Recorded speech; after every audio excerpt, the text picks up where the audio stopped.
পৃথিবী সৃষ্টি করার পরে পৃথিবী কাঁপে, আল্লাহ পাথর দিয়ে পেরেক মারলেন, পৃথিবী আর কাঁপে না। সুবহানাল্লাহ।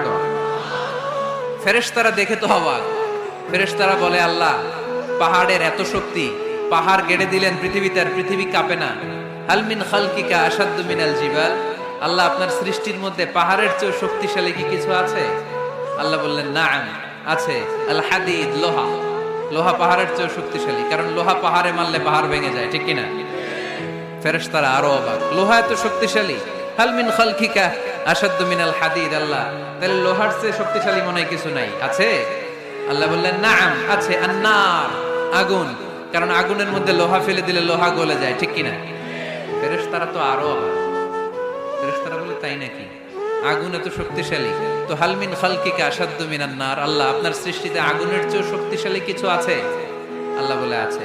আলমা, পানি, কারণ আগুনের মধ্যে পানি ঢাললে আগুন পাওয়া যায়। ফেরেশতারা তো এবার আরো অবাক, পানি এত শক্তিশালী, ওই পানি ঘট ঘট ঘট ঘট করে আমরা খাই, এত শক্তিশালী আল্লাহ। হাল মিন খালকিকা আশাদ্দু মিনাল মা, আপনার সৃষ্টিকুলের মধ্যে পানির চাইতে শক্তিশালী কি কিছু আছে? আল্লাহ বলে, আছে। সেটা আবার কি?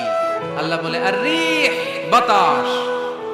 বাতাস যখন সাগরের পানির মধ্যে উচ্ছ্বাস মারে, তখন এটা জলোচ্ছ্বাস হয়ে যায়, ঠিক কিনা?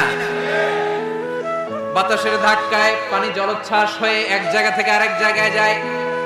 আল্লাহ বললেন, পানির চাইতেও শক্তিশালী সৃষ্টি আমার আছে, ওইটার নাম বাতাস। ফেরেশতারা অবাক হয়ে আবার জিজ্ঞেস করে, আল্লাহ আপনার সৃষ্টিকুলের মধ্যে বাতাসের চাইতেও শক্তিশালী কিছু আছে কিনা বলেন। আল্লাহ বললেন, আছে।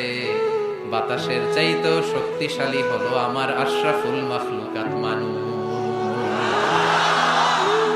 মানুষ শক্তিশালী, ওই মানুষ